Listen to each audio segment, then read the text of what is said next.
Jesus Cristo, nosso único, suficiente Salvador.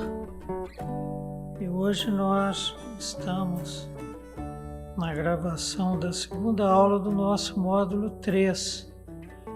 Lembrando aos irmãos que o primeiro módulo foram as revelações, as visões que João tem acerca de Cristo e as cartas às igrejas enviadas por intermédio de João às 7 igrejas da Ásia Menor, as igrejas espalhadas pelo mundo. Elas representam, elas simbolizam essas igrejas.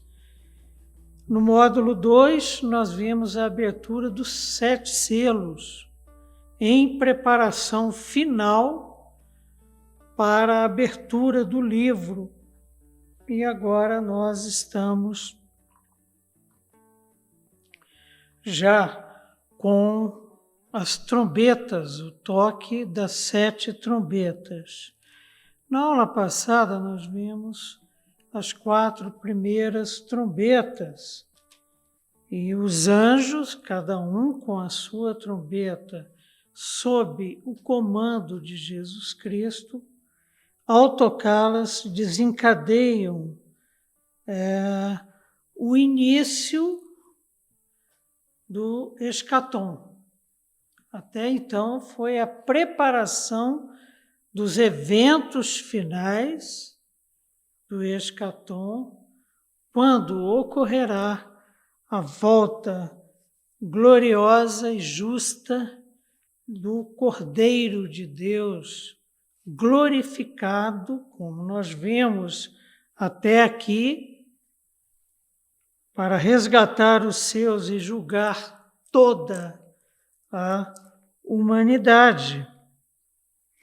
Na primeira trombeta, nós vimos que quando o anjo a tocou, houve saraiva e fogo com mistura de sangue que foi atirado sobre a terra, e a terra é queimada, a terça parte da terra. O segundo anjo toca a sua trombeta e uma grande montanha ardendo em chamas foi atirada ao mar. Imaginem o tamanho desta erupção vulcânica. Morreu a terça parte da vida do mar.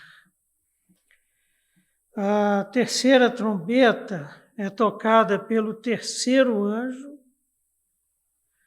e cai sobre a terça parte dos rios e das nascentes, como que uma grande estrela ardendo, a estrela absinto, que tira destas águas a sua característica de potabilidade e torna-as amargas.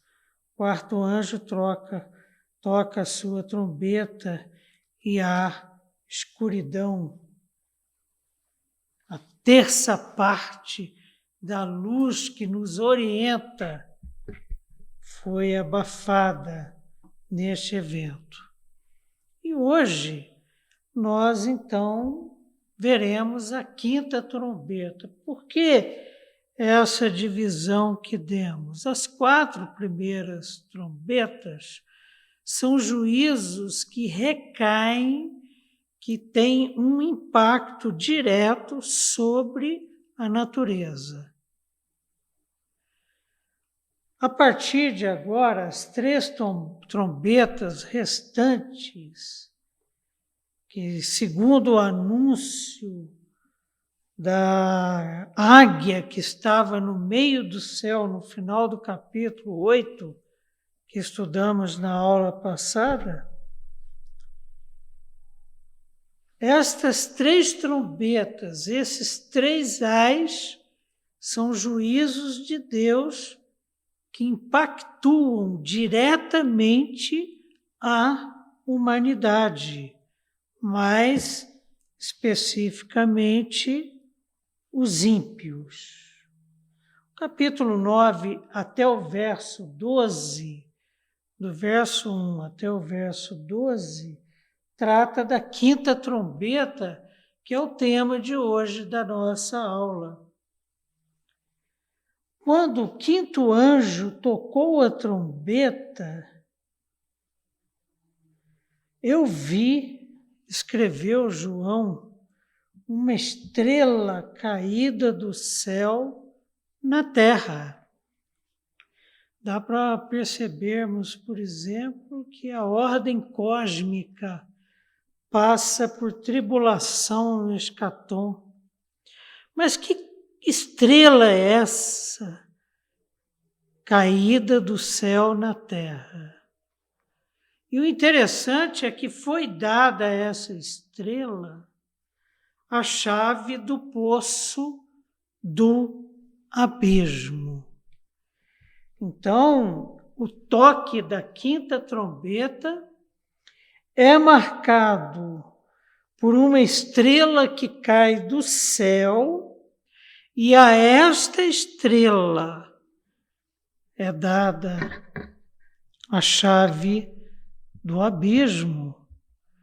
O abismo onde nós temos fogo e enxofre ardentes. Então, a visão que João tem no toque da quinta trombeta, eu particularmente acredito que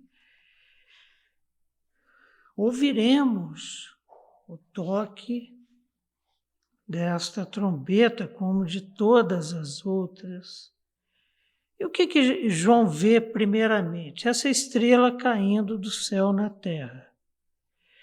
E é interessante pensarmos no seguinte, que na Bíblia, na palavra de Deus, as estrelas são frequentemente símbolos de anjos.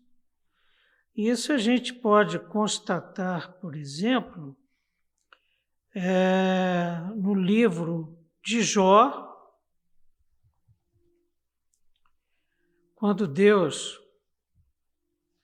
está questionando a Jó, levando a Jó uma série de questões, ele lembra das estrelas no capítulo 38, verso 7.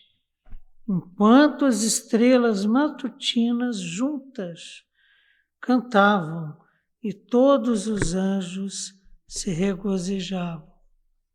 Um louvor a Deus em que há um imbricamento entre estrelas e anjos. Mas é interessante quando a gente pensa, por exemplo, nessa estrela como um ser celestial, e porque Deus não entregaria, por exemplo, a chave do abismo a uma estrela como é o sol que nos aquece e nos ilumina. João vê uma estrela que caiu do céu, mas essa estrela, concordamos, deve ser vinculada a um anjo. Mas que natureza de anjo é esse que recebe a chave do abismo das mãos do Cordeiro? É um anjo de Deus ou um demônio? Porque Jesus vê Satanás caindo do céu quando os seus discípulos estão voltando da missão que lhes havia sido dada, ele vê Satanás caindo do céu como uma estrela. Então, estrela cadente pode representar na linguagem simbólica da palavra de Deus tanto o anjo de Deus quanto o anjo caído. E aí já há uma divisão de interpretações. Existem aqueles que acreditam que sejam um demônio que João viu caindo. E estes que defendem essa interpretação baseiam-se, por exemplo, em Apocalipse. Podem basear-se no texto que eu citei de Lucas, que Jesus tem essa visão de Satanás caindo como um raio, ou aqui em Isaías, capítulo 14, verso 12 a 14. Como você caiu dos céus, ó estrela da manhã, filho da alvorada. Aqui Isaías está se referindo à batalha que houve entre Miguel e seus anjos contra Satanás. Satanás perdeu a batalha e caiu. Foi atirado à terra. Como foi atirado à terra você que derrubava as nações? Você que dizia no seu coração, subirei aos céus, erguerei o meu trono acima das estrelas de Deus. Queria usurpar o trono de Deus. E eu me assentarei no monte da Santa Assembleia, no ponto mais elevado do Monte Santo. Subirei mais alto que as mais altas nuvens. Serei como o Altíssimo. Então, esses irmãos que interpretam esse anjo, essa estrela caindo do céu como um demônio, têm por base esses textos que nós citamos. Mas eu, particularmente, e os comentaristas que eu me ative mais a eles, garantem que não. Por quê? Primeiro, argumentos. Seria o único anjo mau em toda a Escritura usado em uma missão de Deus. É diferente dos anjos caídos contribuírem para a execução dos planos de Deus e um anjo caído ter uma missão específica. E essa missão específica prevê abrir ou fechar o abismo, o grande abismo, porque a chave do abismo foi entregue pelo Cordeiro de Deus, que está à direita do Pai, o entregou. A chave de Davi, aquela que quem abre, depois de aberto, ninguém pode fechar. Como confiar a ele a chave de sua própria prisão? Porque nós vamos ver em Apocalipse que o abismo é o lugar onde Satanás e seus seguidores serão presos por toda a eternidade. Satanás será definitivamente vencido, mas não morto. Ele vai ser colocado com os seus seguidores nesse abismo. Há um paralelo, e aí está a base para defendermos que trata-se de um anjo de Deus. Há um paralelo entre esse anjo e aquele que é citado em Apocalipse, capítulo 20, verso 1. Diz assim a palavra do Senhor: vi descer do céu um anjo que trazia na mão a chave do abismo, como esse, em 9:1. E uma grande corrente que nós vamos ver lá, que foi usada para manietar Satanás. Então está mais perto desse anjo. Entendi.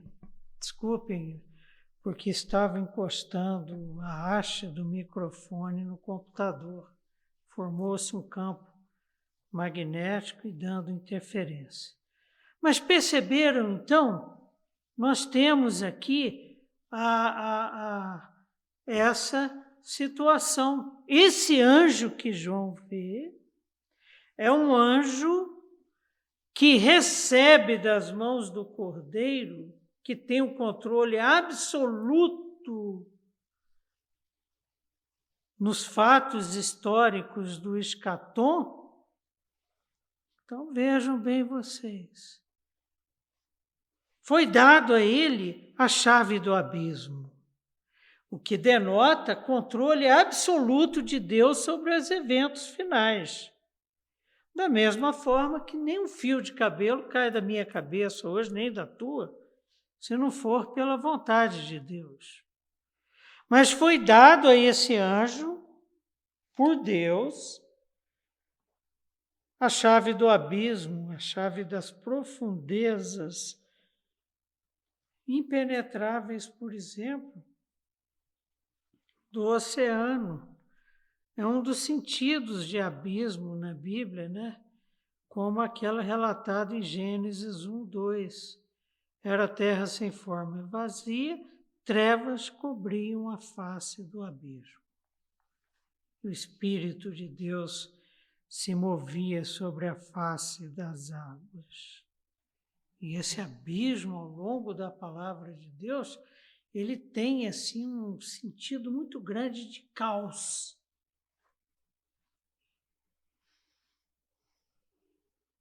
Mas também pode ser tido, se lemos em Romanos, capítulos 10, verso 7, o lugar dos mortos. Quem descerá ao abismo? Isto é, para fazer subir Cristo dentre os mortos. São vários os sentidos que aparecem sobre o abismo, mas aqui ele, pelo que nós vamos ver neste capítulo, até o verso 12, é o lugar, a morada, a prisão, porque o anjo teve que abrir. E quando ele abriu, subiu fumaça. E da fumaça saíram demônios. Verso 2. Ela quem? A estrela, o anjo que recebeu da mão do Cordeiro a chave quando o quinto anjo tocou sua trombeta. É sempre bom a gente se localizar. Ela abriu o poço do abismo e subiu fumaça do poço como fumaça de grande fornalha. E com a fumaceira saída do poço, escureceu-se o sol e o ar. O sol, elemento fogo, e o ar, elemento ar. Você já viu o ar escuro? É ar poluído. Quando o anjo abriu o abismo, saiu essa coluna de fumaça densa e o ar foi enegrecido e essa fumaça subiu e escureceu o sol, abafou a luz do sol. O anjo que representa o Cordeiro, que tem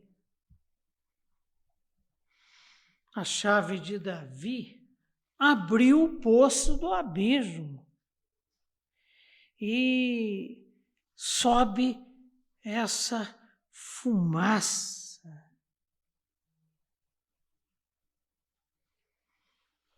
E Joel trata dessa questão, né? Porque Joel faz uma profecia acerca do dia do Senhor. E nós estamos nos aproximando, estamos no dia do Senhor, nos eventos finais em que a justiça de Deus se manifestará por causa da ira provocada pelo pecado da humanidade. E Israel era muito otimista com relação a esse dia do Senhor. Eles imaginavam um dia glorioso, um dia de festa, porque finalmente o Senhor se manifestaria. E Joel mostra que não é bem assim. O dia de manifestação do nosso Deus, o dia do Senhor, será um dia de provação, será um dia de juízo, será um dia de castigo, será um dia de fumaça, será um dia de escuridão. E Joel escreveu: mostrarei maravilhas no céu e na terra, sangue, fogo e nuvem de fumaça. E nesta linguagem profética apocalíptica, sangue, fogo e fumaça simbolizam juízo. Perceberam? Aqui está sendo descrita no verso 2 uma ação de Deus, um sinal da sua ira e destruição vindouras. O capítulo 2 de Joel, vale a pena vocês se debruçarem sobre esse capítulo 2 de Joel. Por quê? Porque ele reverte a esperança de Israel. O otimismo de Israel, que é o mesmo otimismo, a mesma esperança dos ímpios, que nada. Era a mesma mensagem dos falsos profetas no período de profecia de Jeremias, que nada. Exílio, que história é essa? Jeremias praticamente falava sozinho. E é um processo tão impressionante esse, da dificuldade que o pecado gera em nossas vidas, de percebermos a justiça, de percebermos o juízo, de percebermos o dia do Senhor nas nossas vidas. Que nada. Quando Jeremias escreve a carta para os exilados na Babilônia, dizendo que o exílio seria de 70 anos, falou: o que é isso? Nós já estamos praticamente de volta, já estamos com malas prontas. Falou: não, planta a árvore porque vocês vão colher os frutos. Para você plantar uma árvore frutífera e colher fruto, pelo menos 10 anos. Mas serão 70. Deem suas filhas em casamento. Deem seus filhos em casamento. Constituam família. Estruturem-se, porque o exílio, o castigo, a disciplina será longa.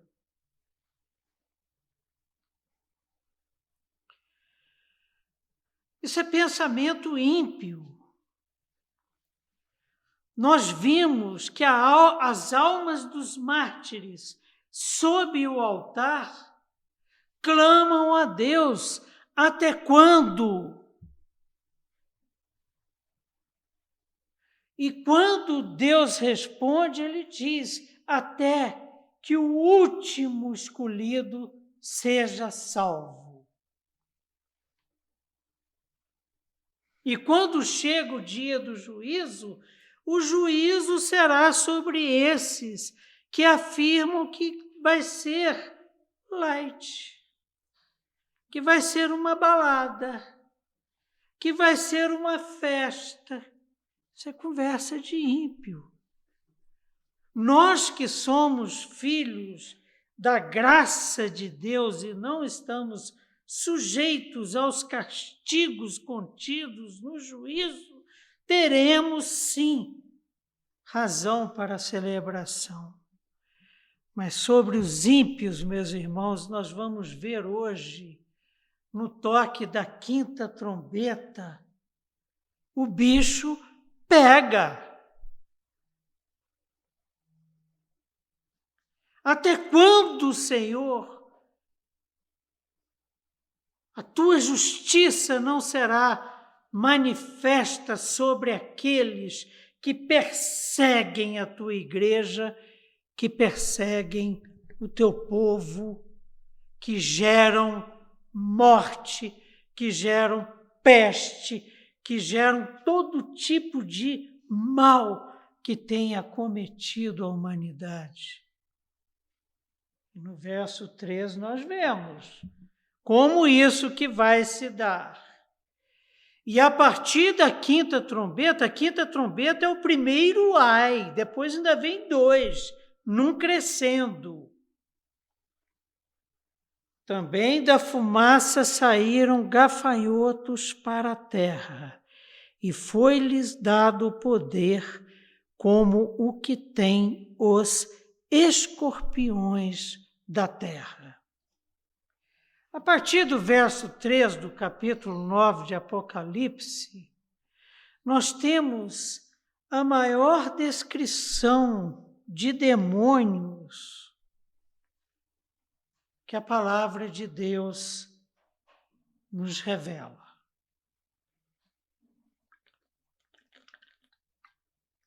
A sua natureza, a sua aparência, a sua maldade e a sua sede para destruir não só os filhos de Deus, mas também os homens, as mulheres que são seus, que são suas seguidoras. Da densa fumaça, primeiro, saltam gafanhotos. Essa aparência do gafanhoto que Joel relaciona, porque é interessante que Levíticos 11, 22 define o gafanhoto como um animal puro.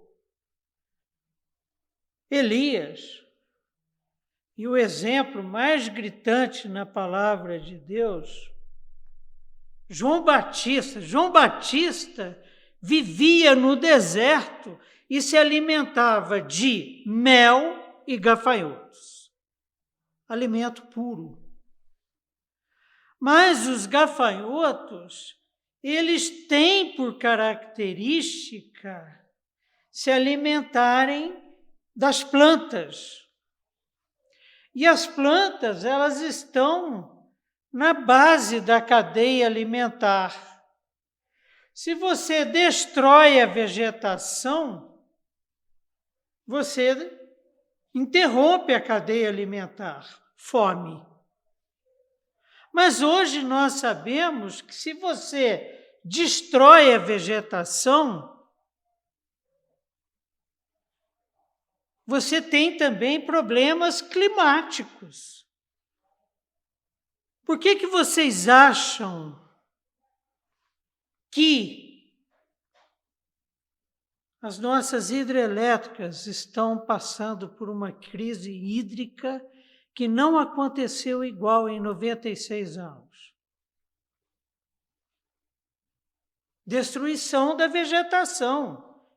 Imagens que habitam os nossos telejornais e redes sociais, eu não entendo muito dessa coisa, o tempo todo.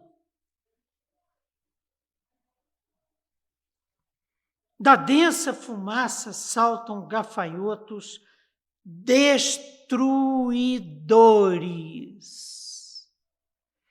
Joel, nós vamos citar bastante o profeta Joel hoje, porque a profecia que ele escreveu tem muito a ver com esse capítulo que nós estamos.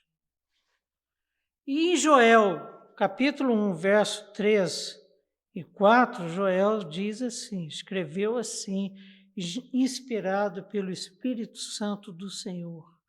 Contem o que aconteceu aos seus filhos e eles aos seus netos e os seus netos à geração seguinte, até chegar até nós, né?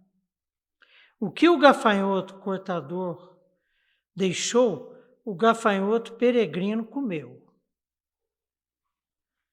O que o gafanhoto peregrino deixou, o devastador comeu.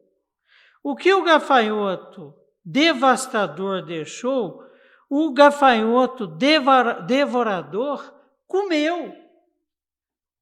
Olha, é como se você tivesse o seguinte, um exército em que o que vai sendo deixado pelos que vão à frente vai sendo destruído pelo que vem atrás, não sobra nada. Nada, nada, nada, nada. Isso tem a ver, por exemplo, queridos, com a 8ª praga do Egito. E Deus usa a imagem do gafanhoto para nos alertar sobre as forças que dominam esse mundo, representadas no Êxodo pelo Faraó,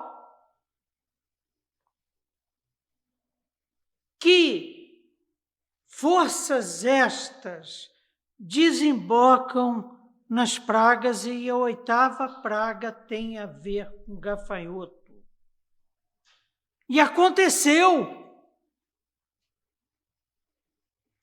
Dirigiram-se, pois, Moisés e Arão ao Faraó e lhe disseram, Êxodo 10, 3, 4, se você não quiser deixar o povo de Deus ir, farei vir gafanhotos sobre o seu território amanhã. E Moisés e Arão estavam falando em nome de Deus. Eles cobrirão a face da terra até não se poder enxergar o solo, devorando tanto o pouco que ainda lhe restou da tempestade de granizo que antecedeu, foi para a praga anterior, como todas as árvores que estiverem brotando nos campos. Texto muito parecido com o de Joel. Encherão os seus palácios e as casas de todos os seus conselheiros e de todos os egípcios, algo que nem os seus pais, nem os seus antepassados jamais viram, desde o dia em que se fixaram nessa terra até hoje. Quando o 5º anjo tocar a sua trombeta, vai acontecer uma coisa que nunca foi vista. Por quê? Isso que está acontecendo no Egito será repetido, só que o que estava por trás desses gafanhotos? O que estava por trás do Faraó?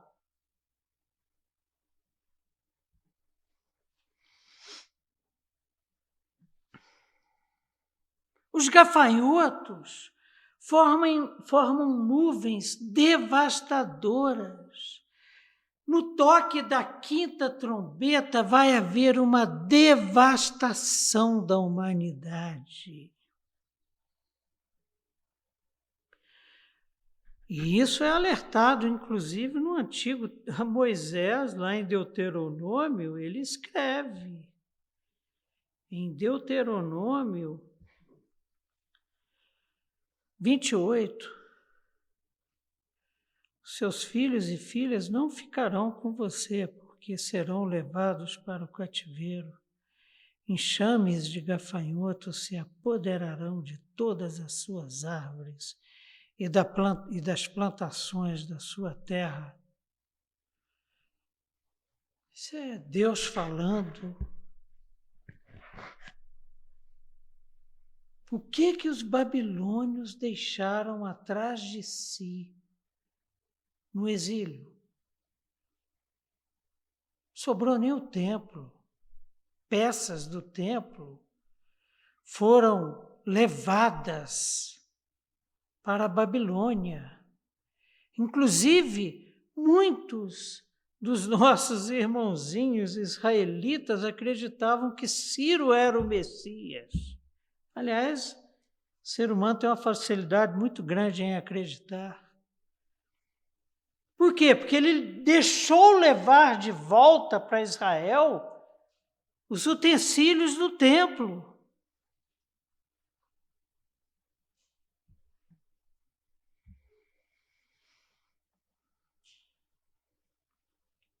Em 1915, na Palestina, nuvens de gafanhoto escureceram o céu por 5 dias. Perceberam?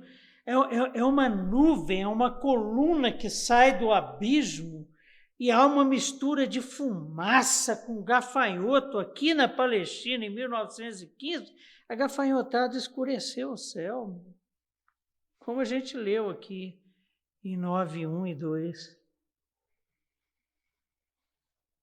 Aqui, nesse texto, a partir das experiências que teve na sua vida, João escreve, inspirado pelo Espírito Santo.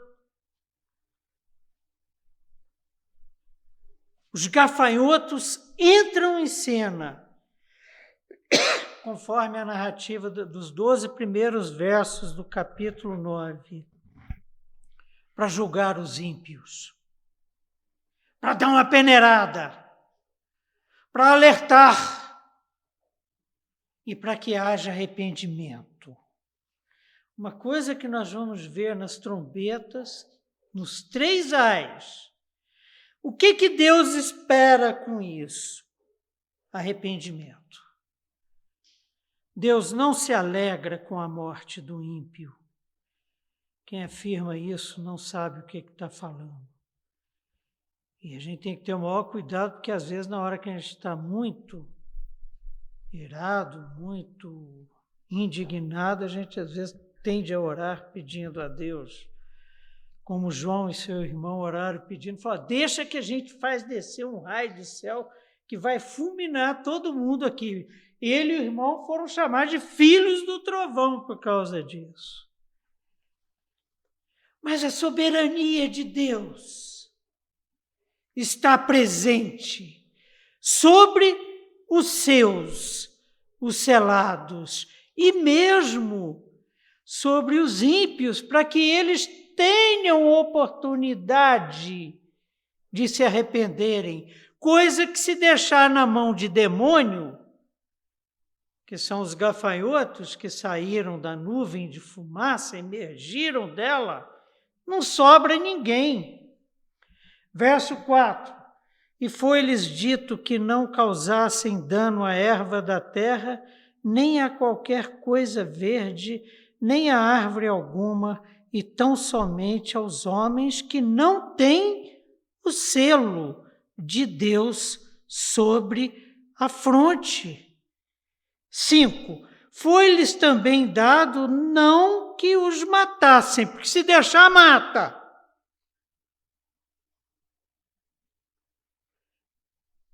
E sim que os atormentassem durante 5 meses. E o seu tormento era como tormento de escuridão quando fere alguém. Irmãos, nós estamos vivendo tempos difíceis. Nós estamos vivendo tempos de crise da verdade. Nós estamos vivendo tempos de pandemia, nós estamos vivendo tempo de perdas de entes queridos no mundo inteiro. Mas a gente nunca pode esquecer que quem está no controle absoluto de todas as coisas esteve desde que antes o mundo fosse formado até hoje e estará para sempre. Até o dia do toque da 5ª trombeta, Deus tem tem o controle sobre a sua criação, tem o controle da vida dos ímpios, tem o controle da vida dos seus selados. É o que a Bíblia está falando aqui. E quem são os seus selados? Povo apartado que foi comprado por alto preço. Reino de sacerdotes. E que alto preço foi esse? O sangue do Cordeiro. Mas olha só, estamos isentos desses gafanhotos? Não. Mas Deus determina que eles não podem nos tocar. Aliás, aqui na quinta trombeta, nem nos ímpios. Deus ordena que não consumam, primeiro, aquilo que é a própria razão de gafanhoto. Folha verde. Se chegar uma nuvem de gafanhoto aqui, vai ficar somente aquelas armações, o deck e os troncos das palmeiras. O resto que tem de verde aí eles vão comer. E a ordem aqui é para que não causem dano nenhum às plantas. Uma prova, assim, do quanto que Deus é soberano. O juízo contra a vegetação já ocorreu na primeira trombeta, lembram? Quando 1/3 do que é verde foi destruído.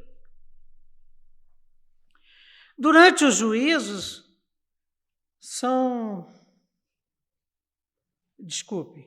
doravante, os juízos serão diretamente contra a humanidade. Não mexe com planta.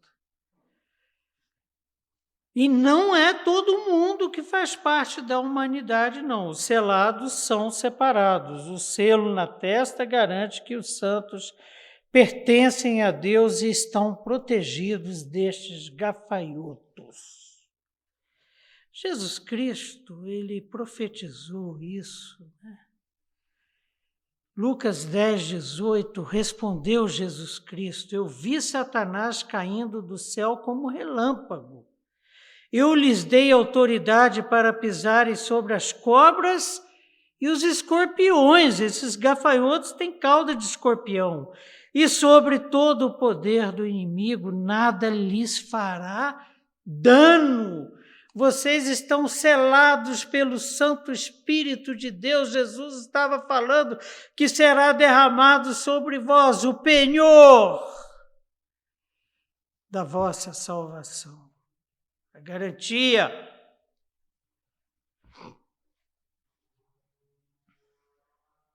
Eu, quando estudo e falo sobre isso, eu fico tomado de temor, tremor, esperança, segurança e a minha fé fortalecida.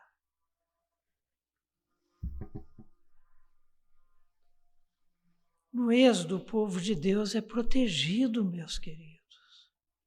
Você sabe o que representa o Egito? Representa território demoníaco. O que acontecia ali é o que acontecia entre os povos que ocupavam a terra prometida. É gente ímpia.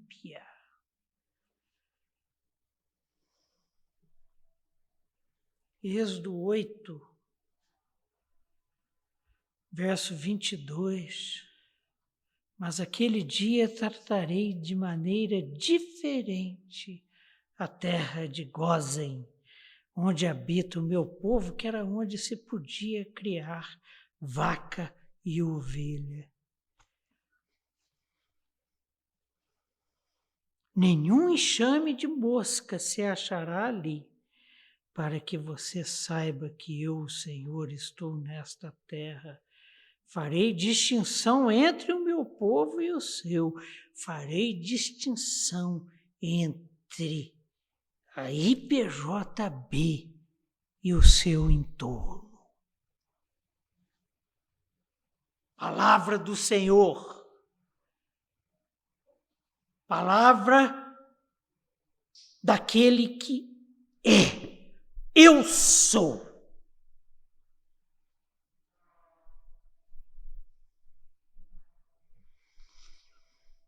O propósito de Deus aqui, meus queridos, eu vou repetir isso várias vezes hoje. O propósito de Deus é promover o arrependimento das nações. O eu sou, aquele que era, que é, que há de vir, o Alfa, o Ômega, falou aos nossos corações e fala e falará. E aqui fala por intermédio de Joel, capítulo 2, verso 31. O sol se converterá em trevas, é o que está dizendo aqui no capítulo 9 do Apocalipse. E a lua em sangue, está escrito, antes que venha o grande e terrível dia do Senhor. E acontecerá uma coisa incrível, com a ira de Deus sendo manifesta, terrível coisa é cair nas mãos do Altíssimo. Estudamos em Hebreus, e acontecerá que todo aquele que invocar o nome do Senhor será salvo. Não tem gafanhoto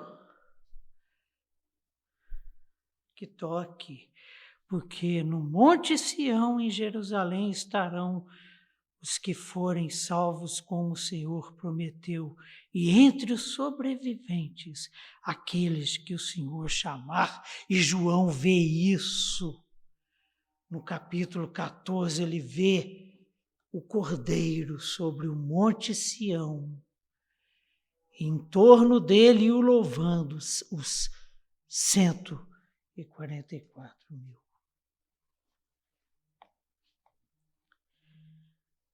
Aleluia.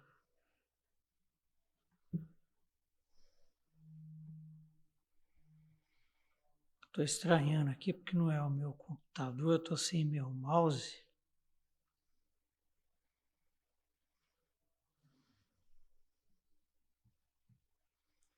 A ordem de Deus é para não provocarem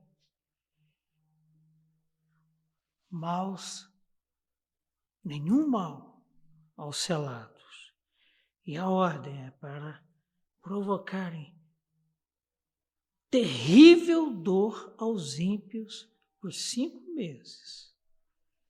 Um tempo limitado, mas que esse terror cairá sobre os ímpios. Mas não matá-los. Ao invés de matá-los, atormentá-los.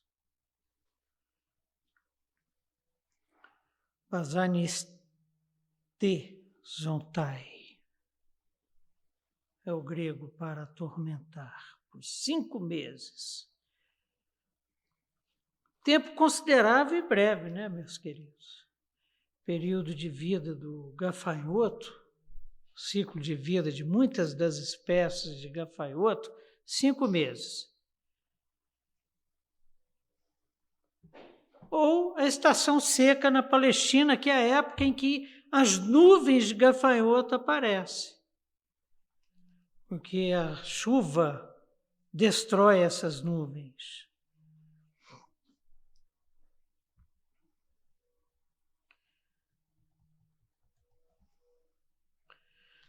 Verso 6.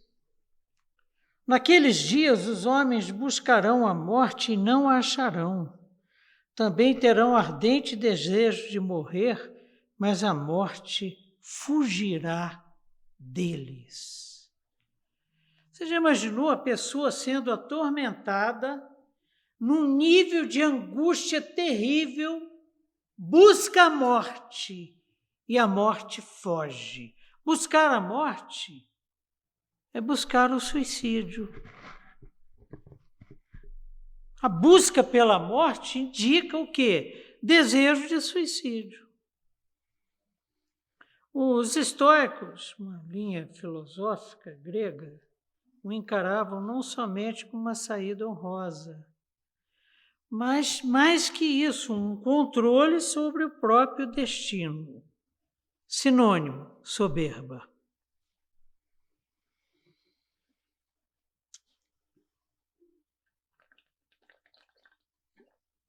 Exemplo. Entre os romanos da elite política, o suicídio era uma saída honrosa em caso de derrotas.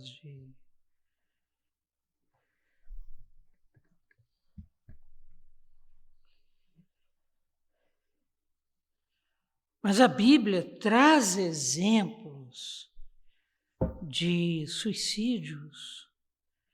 Nós conseguimos listar 6 exemplos de suicídio na palavra de Deus, apesar de que tem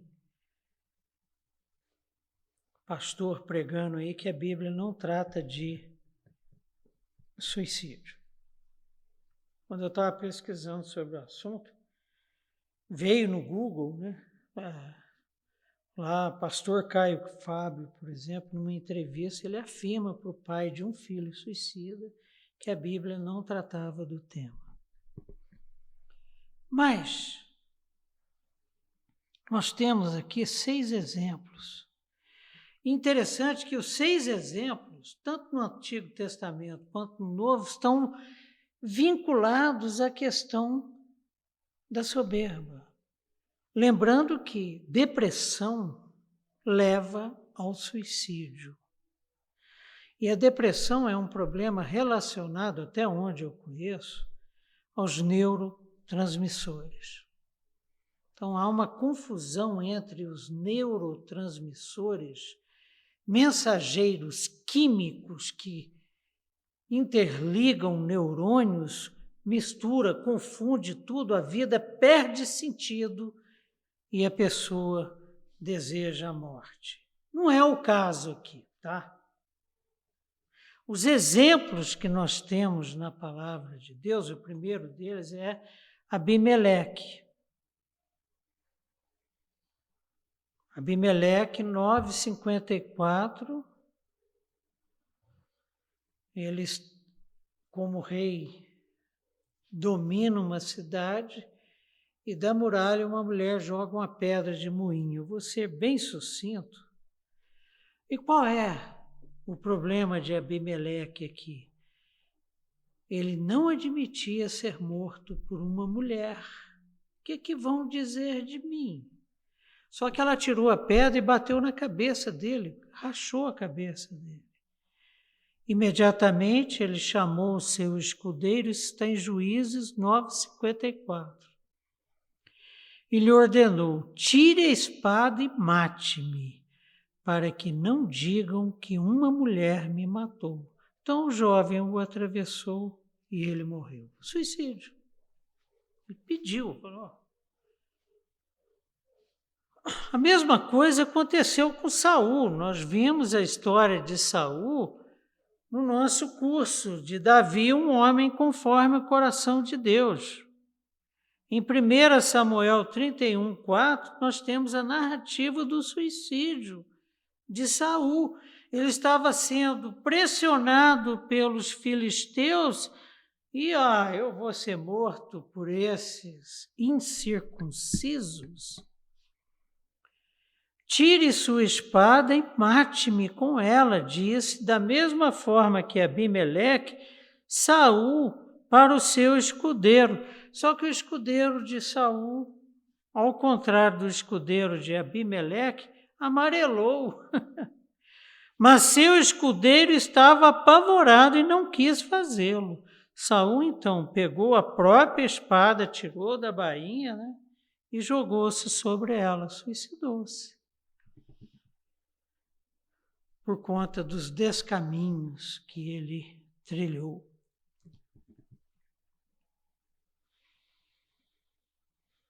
O escudeiro de Saul suicida-se. Quando o escudeiro viu que Saul estava morto, imitou o seu senhor, jogou-se também sobre sua espada e morreu com ele. Suicídio. Aitofel, 2 Samuel 17, 23. Vendo Aitofel que o seu conselho não havia sido aceito, selou o seu jumento, foi para casa, para sua cidade natal, pôs seus negócios em ordem e depois se enforcou. Ele foi sepultado no túmulo de seu pai. Só relembrando, no curso de Davi nós vimos que Aitofel era conselheiro de Davi, mas com a rebelião de Absalão, ele pulou para o lado de Absalão. E Davi enviou um dos seus conselheiros para se infiltrar, e o conselho dele foi mais aceito que o de Aitofel, e Aitofel se sentiu ofendido e matou-se por isso. Perceberam a soberba? Zinri, um dos reis de Israel, narrado em 1 Reis 16, verso 18, diz assim: quando Zinri viu que a cidade tinha sido tomada, entrou na cidadela do palácio real, incendiou o palácio em torno de si e morreu suicídio, morreu queimado. Usou o fogo como instrumento de suicídio. No Novo Testamento, queridos, então Judas, o que o traiu, Mateus 27, 3, vendo que Jesus fora condenado, tocado de remorso, devolveu as 30 moedas de prata aos principais sacerdotes e aos anciãos, dizendo: pequei traindo sangue inocente. Eles, porém, responderam: que nos importa? Uma atitude muito parecida com esses gafanhotos, vocês vão ver daqui para frente. Isso é contigo. Então Judas, atirando para o santuário as moedas de prata, retirou-se e foi enforcar-se. Só que aqui as pessoas irão procurar a morte e a morte fugirá delas. Tentarão suicidar-se, mas não conseguirão morrer, porque Deus não permite, porque Ele quer que elas se arrependam. É continuidade ao tema da Lex Talionis, a lei da retribuição. Torturaram, portanto, agora serão torturados por quem? Pelos gafanhotos parecidos com escorpiões. Todavia, a morte foge continuamente dessa turma. E Deus espera sinceramente que eles se arrependam. 7. O aspecto dos gafanhotos era semelhante a cavalos preparados para peleja. Na sua cabeça havia como que coroas parecendo de ouro, e o seu rosto era como o rosto de homem. Perceberam? Agora, de repente, João olha assim. Bom, era gafanhoto com cauda de escorpião que pica e atormenta. Mas agora parece cavalo preparado para a batalha e o rosto é de homem. O que isso quer dizer? A combinação das figuras do gafanhoto, do escorpião e dos guerreiros dos exércitos invasores gerava um pavor. Em Roma, por exemplo, os partos, que já comentamos aqui anteriormente. Joel mostra isso, né? Aquele ataque lá dos gafanhotos, cortadores. São figuras terríveis que provocam pavor. Atacam com suas caudas, que é de escorpião, instilam terror com a sua aparência. Gafanhoto, com cara de gente. parecidos com cavalos de guerra enormes, tipo aqueles que aparecem na trilogia do Senhor dos Anéis, nos livros também. Mordiam além dos cascos afiados. Os pardos treinavam seus cavalos para morder os inimigos e pisoteá-los com cascos afiados. Meu Deus, Jó lembra essa questão dos cavalos. E Deus sempre alerta sobre a questão dos cavalos. Jó 39, 19. É você que dá força ao cavalo, ou veste o seu pescoço com sua crina tremulante? Você o faz saltar como gafanhoto? Interessante, né? Essa imagem aqui de João vendo gafanhotos parecidos com cavalos. Aqui Jó vê cavalos parecidos com gafanhotos. Espalhando terror com seu orgulhoso resfolejar, ele escava com fúria, cascos afiados, mostra com prazer sua força e sai para enfrentar as armas. Perceberam, queridos? Domiciano vestia coroas e o aspecto dos gafanhotos era semelhante a cavalos preparados para a peleja, sua cabeça havia como coroas parecendo de ouro. O Domiciano vestia coroa de ouro, o sumo sacerdote também, e a coroa representava o quê? A autoridade do seu ofício. Só que esses gafanhotos não têm autoridade, a autoridade é do Senhor, eles estão fazendo o que o Senhor manda e deixa fazer. As coroas deles, fala aqui no verso 6, verso 7, desculpem, na sua cabeça havia como que coroas, não eram bem coroas, parecidas de ouro, bijuteria. Aqui é mostrada uma característica de Satanás e dos seus demônios. Eles vivem fazendo cópias pioradas de Deus, do seu Cordeiro e da sua igreja. Nós vamos ver daqui para frente. Em Apocalipse é o que é simbolizado aqui. Os rostos, como se fossem de humanos, revela, sabe o que, gente? O desejo que os demônios têm de ocupar o nosso lugar. E o ódio por não poderem fazer isso e terem certeza disso. E qual é o nosso lugar? Primeiro, nós somos imagem e semelhança de Deus. A Bíblia não fala que anjos, sejam anjos de Deus ou caídos, são imagem e semelhança de Deus, mas nós somos. E somos, em Cristo Jesus, filhos de Deus. Isso gera primeiro, que eles não podem ser Deus. Segundo, que eles não podem ser nem imagem e semelhança, muito menos filhos. Então é um ódio, esse rosto, é o desejo que eles têm de ocuparem o lugar do Cordeiro que está assentado à direita do Pai. Plenamente homem, plenamente Deus. Verso 8, tinham também cabelos como cabelos de mulher, os seus dentes como dentes de leão. A descrição dos cabelos do gafanhoto com o cabelo de mulher realça aspectos mais vívidos, as faces humanas, e parecidos com os inimigos de Roma, né? E todo mundo tinha medo, inclusive João, os partos. Cabelos longos, caídos nas costas. Seus dentes são de leão e têm presas de leoa.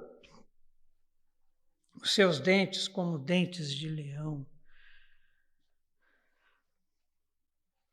Tanto os leões como os gafanhotos têm apetite voraz. Mas aqui não pode matar. Não pode fazer o que o leão, o que a leoa fazem com suas vítimas, com suas presas. Em Pedro traz essa imagem de Satanás, do diabo, desculpem, como leão.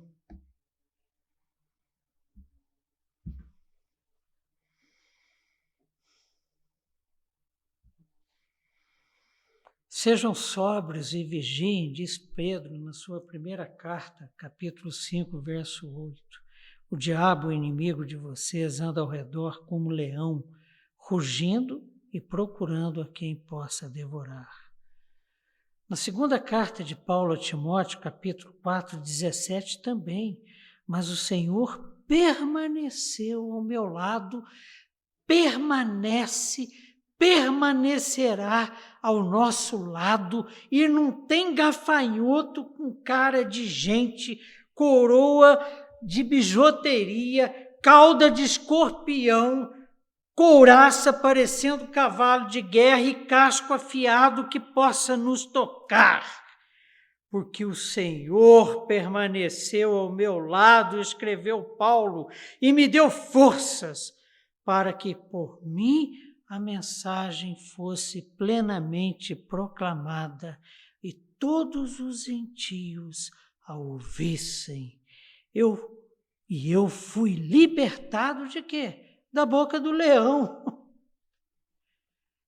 Acontecerá. No toque da quinta trombeta. O gafanhoto despedaça a vegetação como o leão a sua presa, só que aqui são impedidos de tocar tanto a vegetação quanto os ímpios, quanto os selados. Verso 9. Tinham couraças como couraças de ferro, o barulho das suas asas, que as suas asas faziam, era como que o barulho de carros, de muitos cavalos, quando correm a peleja. Sabe qual é a intenção dos gafanhotos? Gerar pavor, tormento, angústia, desespero, ao ponto das pessoas procurarem a morte e não encontrarem. Isso os ímpios. Verso 10. Tinham ainda cauda como escorpiões e ferrão na cauda. Tinham poder para causar dano aos homens por 5 meses. Não sei se você já levou uma picada de escorpião. Eu não levei, mas a Adélia já. Foram 3 dias de tormento. 3 dias no sertão de Unai em que não tinha nada que fizesse parar aquele tormento que, inclusive, comprometeu os rins de Adélia. Dor. Os gafanhotos atormentam com seus ferrões, e Paulo escreveu sobre isso. Né? Onde está a morte, a sua vitória? Onde está a morte, o seu aguilhão, o seu ferrão? O ferrão do gafanhoto que veio para atormentar, para escravizar e para levar à morte eterna. Jesus Cristo venceu. Aleluia. Glórias ao Senhor por isso. 11.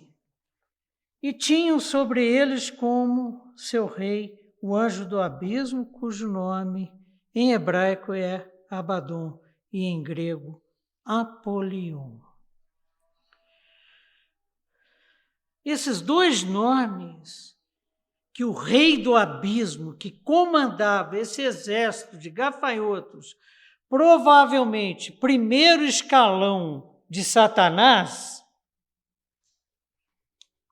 os 2 nomes significam torturar, matar, destruir. Apesar dessas forças serem organizadas e poderosas, a ironia aqui é que o destruidor já será destruído. Apocalipse 19, 20. Mas a besta foi aprisionada, e com ela o falso profeta que, com os sinais feitos diante dela, seduziu aqueles que receberam a marca da besta e eram os adoradores da sua imagem. Os dois foram lançados vivos dentro do lago de fogo que arde com enxofre. Esse é o final de Satanás.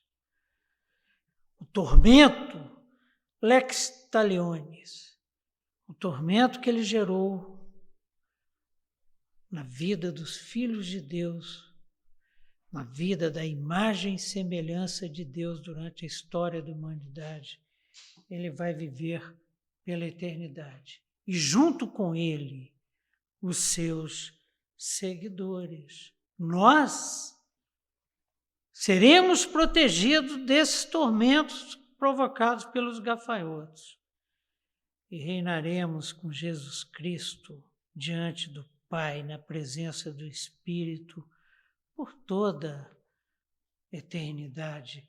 E fechamos com o verso 2. O primeiro ai passou. O primeiro ai passou. A longa descrição dos gafanhotos, queridos, que são demônios, escorpiões, que saíram do abismo, nos leva à graça e à misericórdia de Deus. Por nos amar tanto, deu-nos seu Filho para morrer em nosso lugar e derramou seu Espírito sobre nós, selando-nos com ele.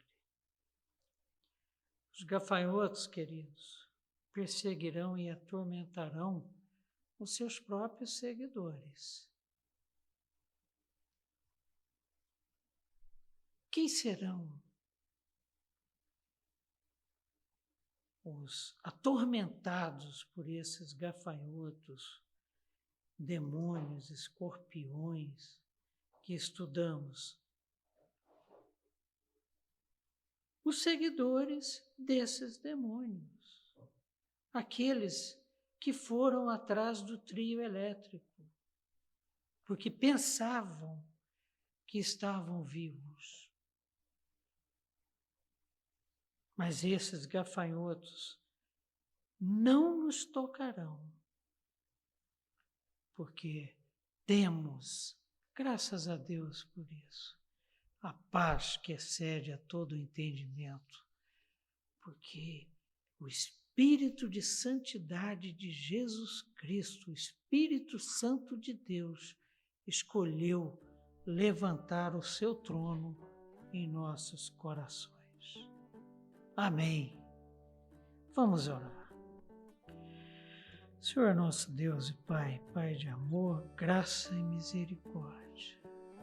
Que coisa impressionante ao lermos um trecho da Tua palavra tão aterrorizante, ao invés de ficarmos amedrontados, apavorados, angustiados, conforme provocam esses gafanhotos estudados, sentimos paz, sentimos segurança, o nosso coração se enche de gratidão.